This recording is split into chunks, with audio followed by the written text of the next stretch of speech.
Hello, and welcome to our penultimate panel, our second to last panel for the day on this stream. Today, we are joined by DWP Vice Chair of the Board, Meenu Sikand, as she moderates a panel on intersectionality within disability and poverty. Meenu is joined in conversation with Banaga from Race and Disability, and with Danielle Landry from Toronto Metropolitan University. And we are just awaiting Meenu. Let me check on that. Okay, Meenu might be having some technical difficulties, which happens. So I'm going to get the ball rolling by starting. I'll start to ask each of you to just spend a moment introducing yourself and the work you want to focus on. Um, why don't we start with you, Rayanne?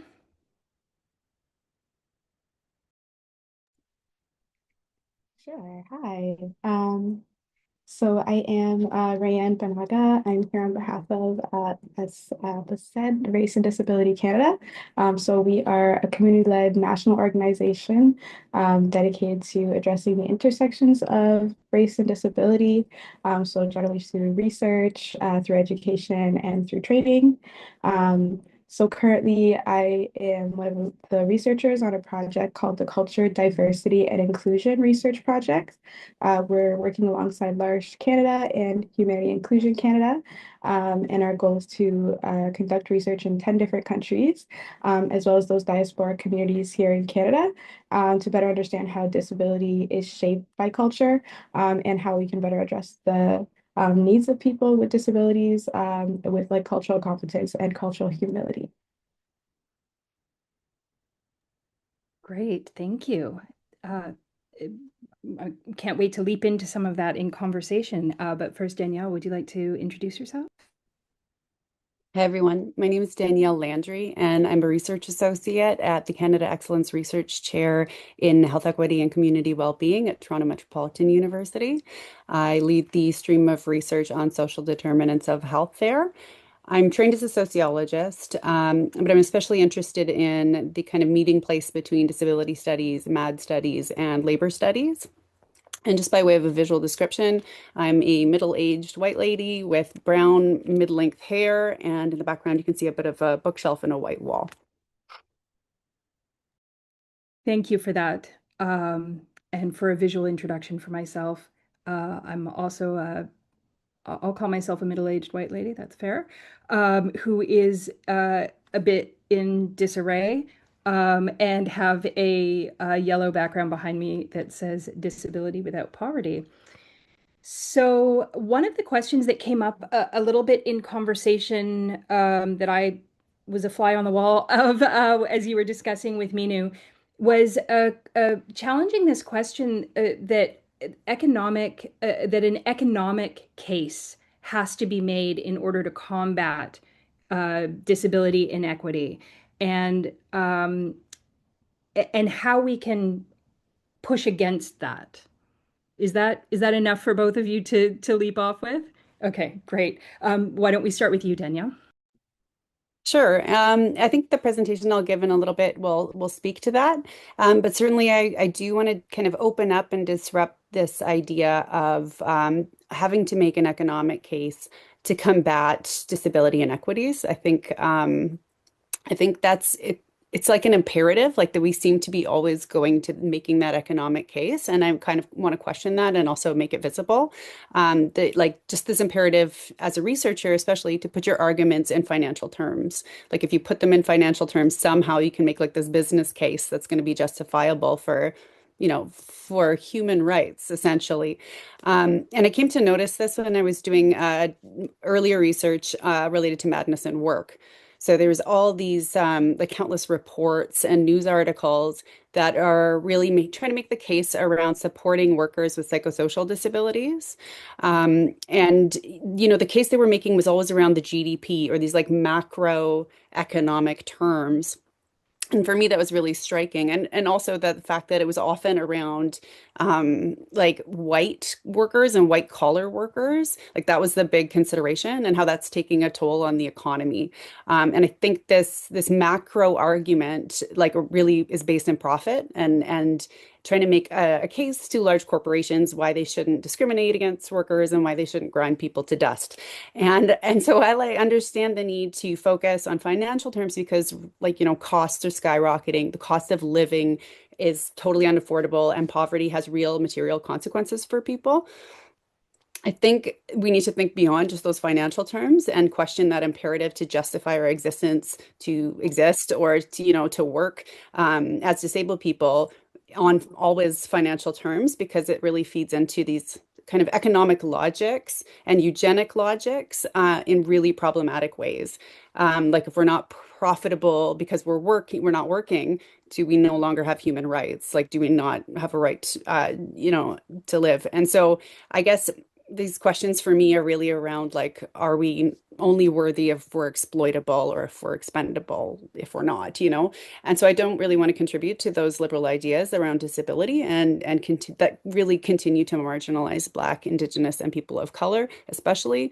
And so instead, I think we really need to rethink costs and making those financial cases and really resist justifying our lives in financial terms and speak to cost more holistically, I guess, like or in broader terms, especially in ways that like feminism and especially Black feminism has really taught us to speak about, the costs of being disabled and the cost of living in an ableist world. And they've really given us the words to speak about it otherwise.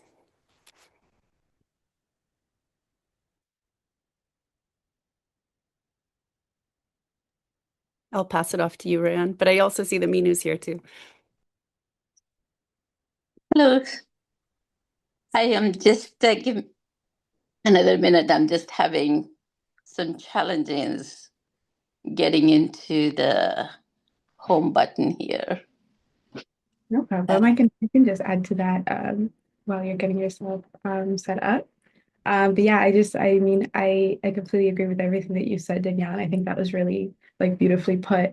And I think, from Race and Disability Canada's standpoint, where we're trying to look at, kind of see the intersectionality of race and disability within all of the issues that are coming up. I think this is a really great one to bring up because there, like you said, there is this cost of having a disability and living with a disability that doesn't necessarily always kind of go into a lot of that that talk about the economic like case for supporting people with disabilities. I think a lot of it does come from I think uh, to some extent like the a lot of the realization where a lot of older folks folks in the older generation are starting to realize that we're all going to be disabled at some point and that this is starting to get closer to home. And then seeing it from that perspective and then seeing that being able to apply that like economic like perspective to it. And I think also as, Black and racialized people, like we are also very familiar with kind of having to wait until there's an economic like case for being able to live. And like I think that really contributes to like the dehumanization of all of it, where as like the benefits of supporting people with disabilities is so like vast and actually encompasses like all parts of life, right? And that like community lens to it is I think something that's really important but there because at the same time it is very much I think the thing that works a lot of times I think as working in nonprofits, working with organizations where we're like working with funding and always having to kind of like make a case for things, that it tends to be the thing that works the most is like, oh, we've made a, look at how much money it'll save you, look at how much, more money you'll make, and that kind of thing, especially where like even, when it comes to quotas for hiring people with disabilities, like there is always like that number attached to us. I think that's such a dangerous path to go down. But at the same time, I think there's like room for, people with disabilities to be able to also speak to, how like the cost the cost of living with a disability, and that being kind of the focus of that conversation on what is the economic impact of people living with disabilities. What does it actually look like? What's the cost of living actually look like if we're realistic about that portion of it? Thank you guys for staying engaged while I'm just dealing with the technical issues. What's new? I think having a disability, we are so used to things not going in our way, and then we try to, with solidarity, try to resolve issues as we are working on them at the same time, figuring out how to move forward. So really good conversation, what I heard um, from from everyone. And I think for me, it's really important that if we could just highlight as we are really changing the conversation through race and disability and our other efforts, that human rights and disability justice framework remain part of the narrative that the government and others are pushing forward as they discuss disability or disability benefits. So, any tips that you might have, either one of you that has been helping you within your roles to change this conversation and really bringing it down to that we all have human rights, we all have complex interactions with our environment and with our identities. How do we move forward to fill the gap that is currently, exist when they talk about disability policies or programming? Anyone wants to go first?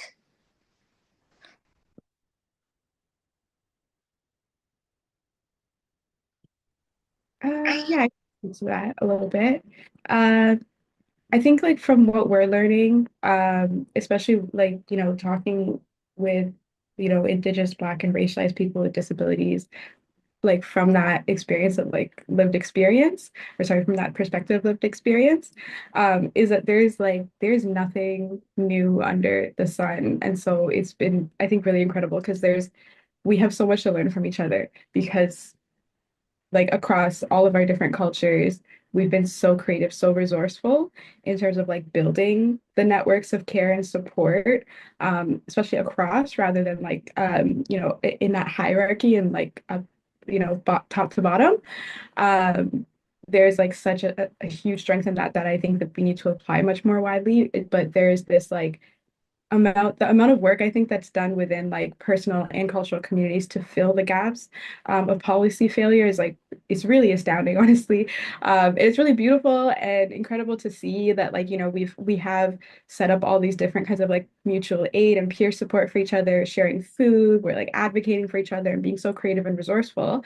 But it's double the work, because we already have funding, and dedicated roles and organizations and policies that are meant to address this, that are completely missing that element of like working with communities. And so like what the actual practical reality of things are. So we're just running out of steam, I think, on all fronts. And like I think it leads to that burnout. So we're doing double the work, but less is getting done. But because it's all in an individual like level effort, like I think that the solutions are already there. Like within our communities, we can all come up with an answer, and a how to, and it's been done and it's already being practiced, but it's being done at such an individual level that it's it's exhausting and it's like not sustainable. And I think we just need to take those things and create like systems out of them. And I think sometimes that means like when it comes to policy, is that like I don't think that those things happen, like easily and kindly. And I don't think that they're going to be given. I think that there's things that we have to already build and then, like push and make it kind of like that is not really a choice that we have. Because it's so obvious that we see that this works within our communities. We see the effects of it. We see that this is happening, and also we're all bought into it, and kind of push for policy to be changed in that way where we're already set up for it. Because otherwise, we also find that like there's always like with barriers, a lot of them are put in place like they're not natural barriers. They're things that are meant to slow us down. And I think if we don't like plan for that. Then it's very easy for that to then also like burn us out as well. But I think just yeah, like our own communities need to be supported, and like that, that community support that already exists, the resources that already exist, we I think just need to implement them on like a systemic level, and build them up so that they are something that is across the board and not just like on that individual level. Thank you. Can I just have a follow-up question here, Rayanne, before I get to Danielle? Because when we met before, I know that you have come up with some very a bit creative way of learning from the Indigenous, Black, and racialized people with disabilities how to reduce poverty. So, where we talk about the policies, but then what is the learning from other communities which have been dealing, the burnt of poverty more than others? Would you be kind enough to share some promising practices that, with your interaction with Indigenous, Black, and racialized people, that you have encountered? Would you share with Yeah. us? And I'll speak specifically to research where like, for race disability in Canada, I think we really thought about this a lot and like commiserated over it for, how are we intentional in the work that we're doing that we're able to implement this kind of at every step. So it's not just something we're talking about that somebody else should do, but that we're able to do it within our organization and all the work that we do. So for us, I think it did start with research.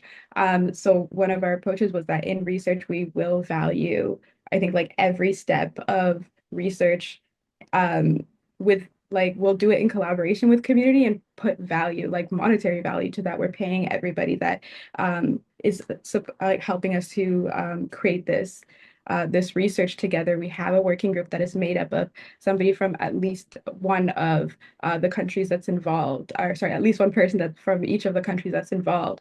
They're being paid to support us building this research together. All the participants are being paid. We are kind of putting into place like where this is something I think that would generally go to, like there's a lot of funding that with research that generally goes to just all kinds of different things that don't actually end up in the hands of the community. And so we really took this approach of, okay, what can we get rid of? Like, what's not necessary here? What are the things that are just formalities? And how can we put that money back into making sure that the civics, Mm. even with, I think like depending on the communities as well, where for some communities it's like the need.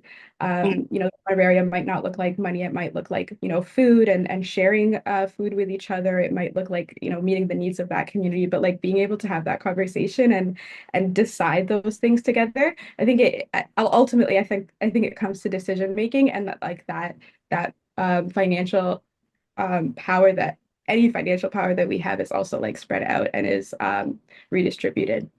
Yeah. No, what an answer, because coming from South Asian community, I know we really know how to stretch dollars, buy in bulk or buy on sale and then cook together to have that quality time.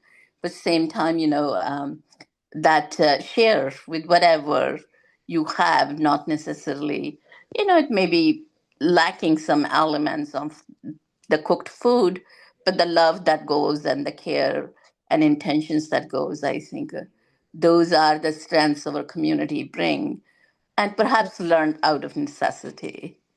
So, thank you for sharing that. Daniela, would you like to add anything to here I before don't I? know that I need to say much more than what Rayanne said. I think I would certainly agree with everything she said. In my role, I think the most important thing for me to do is really listen deeply to the communities, especially community-led organizations, participants in research. Like the project that I'll speak about had an Indigenous advisory group. So just listen very deeply to what they are, what they're offering, what they're willing to share in terms of their knowledge and experience. And certainly returning back to disability justice principles is really important too. Like I find going back and rereading them is helpful for thinking through projects, like just in terms, especially like leadership in the most marginalized, like the most impacted, right? You have to think through how are you actually weaving that into everything you do and walking the walk in terms of your practices, like everyday research practices. And I think Rand gave a number of great examples there. In terms of like capacity building and supporting people who are engaged, in the research process. So yeah, for me, it's really about listening deeply. I think that's my tip, if I have a tip. Mhm. I think just moving forward, when I chimed in, you were talking about, disability inequity, but from how the focus is on so much on economy, but other aspect of disability needs are kind of overlooked. The space we want to belong, the country we want to belong, from the using the disability justice perspective. Is there anything that you would want to add?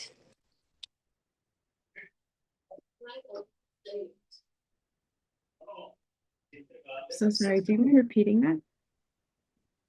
I'm just wondering that, our as a community, where especially in the current conversations coming from North, suddenly our belonging in the country is being questioned. Our needs to have economic stability, or just to meet our human rights needs, are being questioned and openly questioned. And in that sense, I'm just thinking from the racialized and immigrant communities where these conversations are hitting hard. In your work, are there any areas that you want to focus and speak to our audience? That how are you handling those?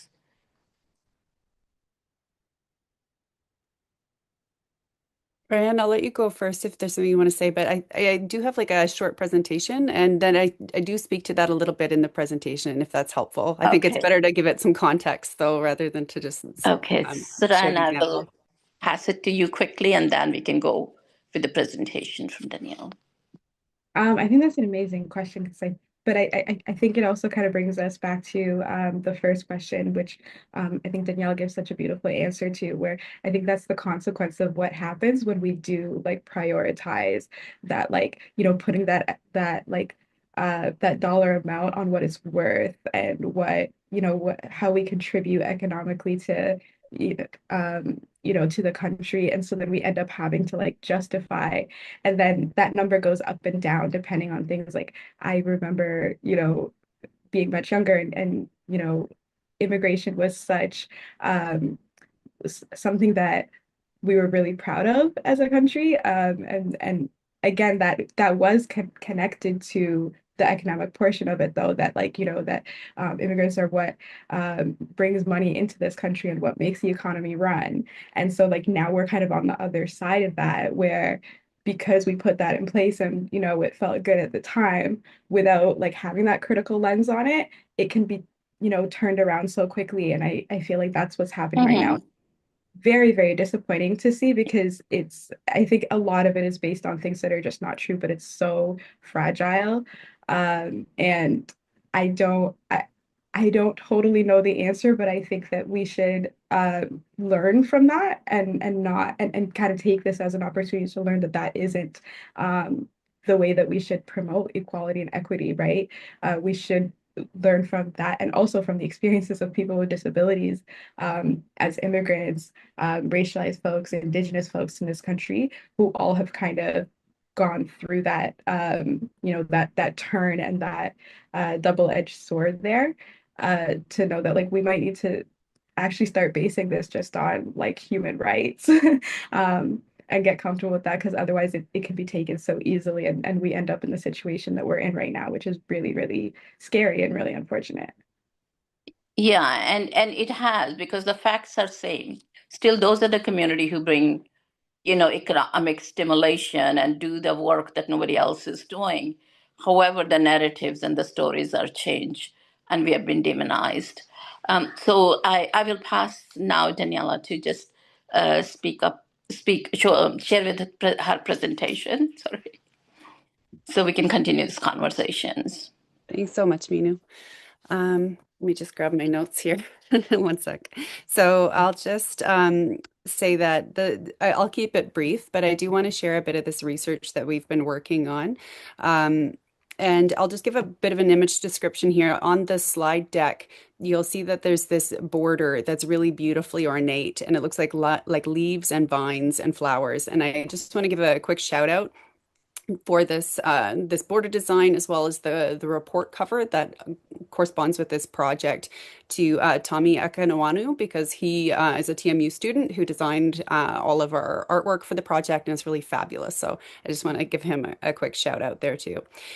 So the talk is called "Accounting for Ableism: The Hidden Costs Disabled People Bear." And again, I'm just going to try and spend a little bit of time talking about this project so that I can crack open what it means when we talk about cost. Next slide, please. So I'm sharing findings from our recent qualitative interview study that we did over 2024 and 2025, and it's called Diverse Disability Identities, Gender and Sexuality, Racial and Ethnic Diversity, Indigeneity. And this is a study that was informed by critical disability studies and intersectionality. And it's actually a comparative country study. It involved Norway and Canada. And I had the good fortune of working with the team here in Canada to do the interview study here. So I'm only really sharing the findings from our Canadian study. But know that there's kind of a bigger connection here as well. And our primary research question is, how do people understand their disabilities in the context of their diverse lives across gender identity, sexuality, race, ethnicity, and indigeneity? And next slide, please. So briefly, I'll just say that we used a grounded theory approach to analyze the data. And all the Indigenous participant data, including the analysis and the creation of the research outputs, was governed by an Indigenous advisory group that was established specifically for this study. And so that data, the Indigenous participant data, was coded manually by the IAG as well as the research team. And all the other participant data was coded using LibreQDA, which is like an open source software that comes out of Quebec. And after coding, we did kind of a second layer of analysis, which involved developing data trees. And we wanted to work towards, creating theories that were really grounded in the experience of participants, and again, listening deeply to our participants. And we developed these data trees in part because we wanted visuals to show the relationship between certain elements, and to also have outputs that, were more engaging, easier to read than your typical academic fare. And I'll show you an example of those momentarily. Can we go to the next slide, please? Thanks, Liz. So the framework that came out of this study, we call cultural navigation. And we use cultural navigation to really talk about the incredible amounts of labor that participants do across social, cultural, work, and familial places in their everyday life, in navigating the cultural dominance of ableism, racism, settler colonialism, and other interlocking systems of oppression. So cultural navigation really captures this ongoing embodied adaptation that our participants undertake just in order to feel safe within ableist interlocking spaces and places of oppression. And it's meant to reflect these really complex negotiations that are performed often across conflicting social, cultural, work, and familial expectations. And so this process of embodied adaptation is it's like both a survival strategy and a form of resistance. So it's an assertion of people's agency rooted in their lived experience as diverse disabled people. And we talk about it in order to reflect our participants' ongoing activism and advocacy to create viable lives, through building alternative dynamic spaces of diverse disability, welcoming, and belonging. And I'll just say that this kind of connects to what you were saying, Rayanne, about like communities are doing this all the time anyways, right? Like they are constantly creating more viable, habitable lives for themselves and their loved ones. So it's like recognizing that as a really complex labor that's happening all the time.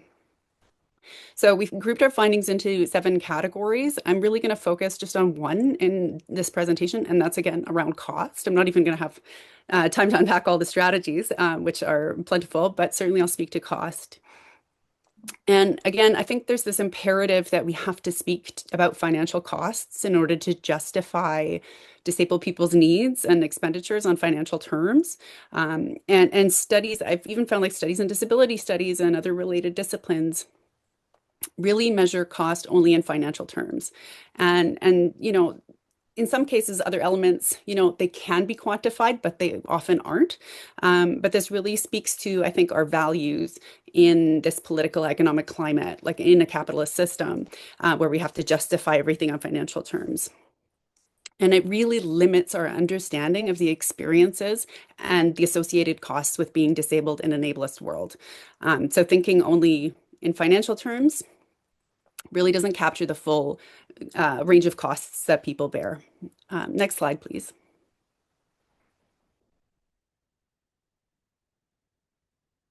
So this is one of the data trees that we developed, and it represents the costs, again, that people spoke about in our study. And I'll just note that we actually didn't have an interview question related to cost. This is just what came up kind of in dialogue when people shared their experience of living with disabilities. So on this slide, there's a graphic of a blue circle. In the blue circle, it says costs to participants, and then there's 6 spokes that are coming around the circle that are kind of extending from it. And starting clockwise from the top, the 6 spokes are time, labor, managing people, sacrifices, affective, and financial. And participants did speak in financial terms, so I don't mean to discount that entirely. They certainly spoke about the additional costs that they had, related to dietary needs, medications, assistive devices, supplements, injections, and so on, that whether or not this might be covered by benefits or not. But participants also spoke about the cost of time, like how there was a cost associated with their time. Such as the time that they're left waiting or the time it takes to heal from past trauma. They also spoke in terms of their own labor, right? Like that is a cost. And the labor that's required for them to navigate in an accessible world. There are so many examples of this. For instance, the costs involved in doing the work of constantly having to communicate your needs, often in normative terms.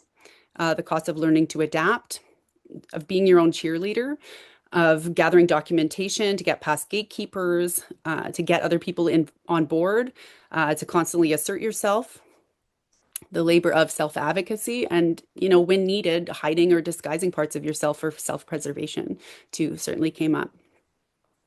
In terms of costs, participants also talked about the cost of managing people, like managing other people. And these are social and psychological costs that could be quite great. So that might involve educating others on accessibility and accommodations, being asked invasive or inappropriate questions, managing other people's expectations or their reactions. Could involve silencing yourself, as well as having to manage your own emotions or responses to encountering inaccessibility because of who's in the room or which space you're in. Participants also spoke of cost in terms of sacrifices that they had to make. So they spoke about, having to make concessions or needing to create alternatives. They spoke about missing out on opportunities or social gatherings when a setting was inaccessible. For instance, one participant with multiple disabilities who identified as trans but lacked citizenship status in Canada, and they didn't want to return to their home country of the United States for, I think we all understand, very good reasons in the current climate. They spoke about not being able to access federal or provincial benefits, as well as not being able to work here. But they had access to the food bank because of their roommate. Right. So I think this speaks to what you were saying, Meenu, as well, right? As to how citizenship status certainly played in to people's experiences and kind of it was interlocking with their other experiences as well. And really, I think it's important to think about sacrifice in terms of how when you fall out of service systems, that really can have a compounding effect on your health and well-being. Like not everyone can even claim disability because of citizenship status. And so that's kind of, I know I'm taking a bit of time here, so I'll try and hurry up without speaking too quickly. But the last one I want to mention is just affective costs. And I think is the most overlooked often, but it's how people feel, right? So the costs in terms of people, like participants described feeling uneasy, feeling overwhelmed, feeling drained, feeling tired. Some people describe negative feelings that really resulted from other people's reactions to their non-normative behaviors. We had like neurodiverse participants who talked about having to constantly be in their own head because of thinking through how their bodies were being read and how their actions are being read by others. Like that's a constant labor, right? So I think that's a really important affective cost to being constantly in these kind of normative spaces. And others people describe feeling fearful for the future. So, for instance, thinking about aging and the lack of affordable, accessible housing, right? And where would they live, right? So there's I think a lot of fear there as well. Now, just keep in mind that people also shared a lot of really positive, uplifting feelings and stories. So I don't mean to discount those by talking specifically about cost here. People really shared a lot of successes of advocacy, and they shared wonderful stories about finding community and finding pride in their identities. So I don't want to misrepresent those stories here just by, again, honing in on costs, but I want to give a sense of how encountering ableism and its interlocking forms of oppression, how that gets experienced and how it comes at a cost not only to how people feel, but the kinds of labor it entails and the kind of toll it has on somebody's health and well-being. So just to kind of summarize, I'll say that cost comes in many forms. And if we were to quantify these, should we want to, it would become apparent that we have greatly underestimated the cost of inaccessibility. Next slide, please. So I'll just also throw this in there because we just launched our report from this study today. So I have the QR code on the screen there for you, as well as the DOI. So please check it out and share it with your networks. We'd really love to hear your thoughts on the report. We have more publications of the academic variety coming soon as well. And on the slide, you can see the beautiful cover artwork of the report that I mentioned earlier. Thank you, Tommy, where we have pea pods shaped in the shape of a heart, and you can see a figure looking at their own reflection within that pea pod shape. Thank you. And last slide there just has my email information and contact information. Should you want to reach out, please do. I'm happy to send you a link to the report if that's easier. And thank you to everybody on our research team. Thank you to the Indigenous Advisory Group and to our participants for entrusting us with their stories as well. Thank you.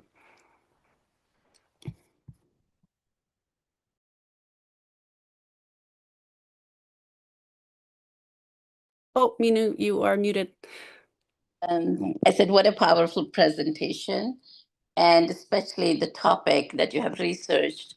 You know, a lot of times everybody is Black, racialized, Indigenous, they're all grouped together for all the work that takes place. So for you to really focus on tapping into the strengths of Indigenous Advisory Group to inform your data and inform your research. And it's amazing to hear the breakdown of the cost to participation, especially in the area of the emotional labor and other labor that constantly put demands on people with disabilities. So I'll open if anybody else has questions for Daniela, but it's very impressive. And I do hope to read the whole study at some point. Thanks so much, Meenu. Do we have any questions or anything in the follow-up? So your Indigenous Advisory Committee, were they mostly of living in urban areas, or it was a very diverse throughout Canada that you have built this advisory committee? Who were the members? I'm trying to remember because we met virtually. So I know they weren't all in Ontario, but I can't remember exactly where everybody is located off the top of my head. I'm sorry, but it wasn't all in the GTA, no. Okay.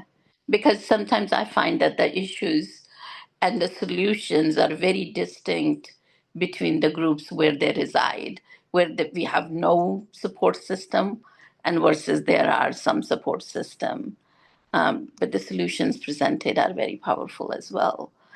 Um,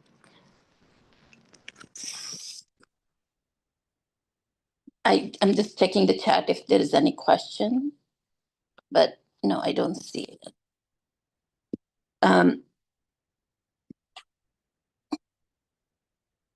So there is a question, would it be possible to get a link to the study? I think you just share the QR code, so that should be able to give our audience the link to the study, and they can download the final. And Amy has put in that link into the chat as well. Anything else that that you could share from your study, that how does these communities are building resilience and you know uh, and responding to the challenges that continue to come their way? I think, well, we're writing a whole paper just on the piece around advocacy because I think the people it was actually quite incredible in terms of even though I think only one of the participants would have called, like, referred to themselves as like an activist or an advocate, um, almost every single participant was engaged in advocacy at some level, whether that was self-advocacy or community level advocacy or more structural level advocacy. There was like an incredible amount of work going into creating again like viable lives and creating sustainable accessible spaces. And part of the report speaks to how we need to think about accessibility differently, because accessibility really needs to mean about how you can have a space where you can truly be your full self, right? It's like not, it's never just about removing barriers one time, or even, I guess it's a rethinking of accessibility that allows people to feel they can bring their full selves into a space. And I think that's an important piece for me, was it actually got me to think about accessibility differently. Mm-hmm. Cheyenne, would you want to add to something from your perspective on this question? Yes, can you repeat that question? We were just saying that how do we build resilience so people, can sustain their self-esteem, or any solutions that you hear which keeps them going in spite of all the negative energy and negative policies that we continue to see. Yeah, I feel like it's gonna sound, I think, repetitive in that, like, I've mentioned a little bit before, but also I think it's everywhere where we're just kind of saying it. But I think like genuinely community and like building like cross cultural communities where we are learning from each other, I think has, like, especially in this climate, has been for the CDI project one of the most, I think, like humbling and like really motivating things, actually, and inspiring things, because we, you know, I think with disability, like a lot of times, like those of us with lived experience, those of us are living with disabilities, like we know only, what our experiences are from our own culture and also from the culture, I think, living in Canada, where sometimes it's kind of like negative, and I think just even being exposed to these different cultures where we had to, like humble ourselves and realize that not actually everybody has negative experiences as a person with a disability. Not everybody has like cultural like negative stigmas and taboos around disability. There are all these other ways of understanding disability, all these other ways of understanding care and how it's approached and how it's supported. I think that is one of the things that really like slowed us down a little bit, where there's almost like an assumption of like a universal experience rather than learning from each other and being able to say like actually this is a completely different way that our culture looks at it. Like I know we learned from a lot of indigenous cultures don't have a word for disability because it's not about the impairment. It's not about that. It's very much about like your relationship within community. And then now we're looking at that and finding other folks who are not indigenous or from different cultures are recognizing like actually, in my language, the language around disability also doesn't have negative connotations and isn't about what people are not able to do. It's about like strengths and gifts, and this is how our entire language is set up. And here's how community is set up and and family is set up to really like to focus less on the disability and more about like the strengths and what we're able to do for each other and how we move through the world together.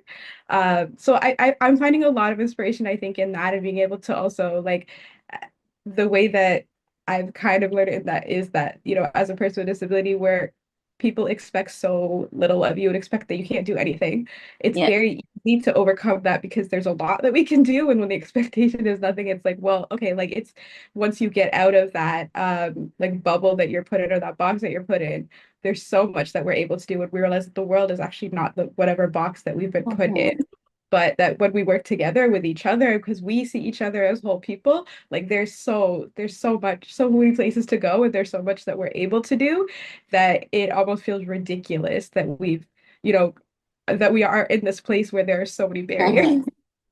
Wow, what a powerful message. And I love the way you have analyzed. And I think that is the biggest strength, looking at people's, what they can do versus they cannot do. And when we start focusing on what we can do, that really bring this self-esteem up. Beautifully said. Danielle, I have one question. It's repeated a few times. The audience are interested about the decision tree approach. Can you share more on how they were developed from the data? I think Yeah, that's the last question we can take. absolutely. Thanks. I don't want to take up too much time, but I'm happy to share that. It's something that was new to me too. And even grounded theory, I've read about it, but in actually using it in a research study, it was new to me. So I found it really helpful. I would say just for academically inclined folks, it's like going to the grounded theory literature. You can find like any journal articles where studies have used grounded theory.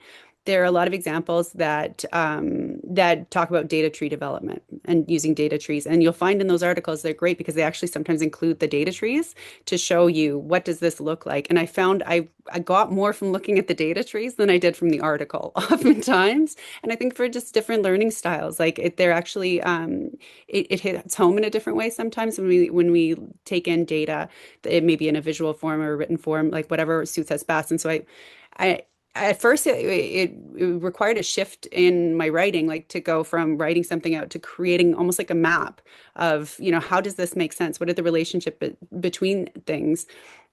But it really helped to solidify my understanding of what I was hearing and to kind of translate that into a visual.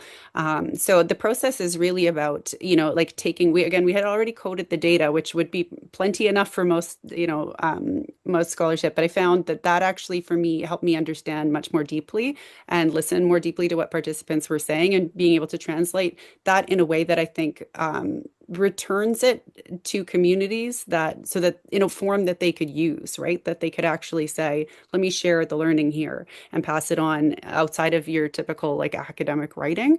The report is meant to be not so academic, but certainly, we do as researchers, we also do the academic publishing. But I think those data trees are actually one of the most useful things that have come out of it. And so, yeah, I certainly am no expert, but I would say, and if you just, searching journal articles on grounded theory and looking for ones that have those kind of graphics or maps in them that talk about how to produce data trees, that's how I learned how to do it. And I think it's a great approach. It's a great approach for actually sharing more accessible outputs as well. Thank you so much. As we have only 1 minute left, I would really give back to the both of you the platform back. If there is a last 30 seconds, any message you want to share with the audience. But before I pass you, I want to thank you and the DWP for organizing this platform where we can share and have a really meaningful conversations with the audience and among ourselves in discussing what the issues that are important for our own communities, shared by our own stories and backed by our own data. So thank you so much. Go ahead if you have last 10 second any messaging. Thank you so much for these amazing questions and for your moderation. And Danielle, thank you so much for that presentation and for your really thoughtful answers. I could honestly hear you talk forever. So that was really, really beautiful to hear. And I'm really excited about your research that I think was really a really great approach to it and also a really great topic. So I'm really excited to read that. For Race and Disability Canada, like we are still in the thick of the CDI research project, but it should be coming out hopefully by the mid of next year of 2026. So very excited to kind of share some of the results of that on how culture shapes disability and how it's looked at in different countries. But yeah, that's all for us. I'm just really grateful and humbled to be here and happy to share this panel with you, Danielle. It was amazing. Thank you both. I feel very fortunate to be on a panel with both of you. And I will just say, if you haven't had a chance to watch Rayanne's presentation on the YouTube channel, go out, check it out. It's really good. We Thank you, will. Meenu, as well. And I know this is more than 10 seconds, but also just a happy International Persons with Disabilities Day to everyone. Thank you so much for having me. Thank you. Enjoy your evening. Bye-bye.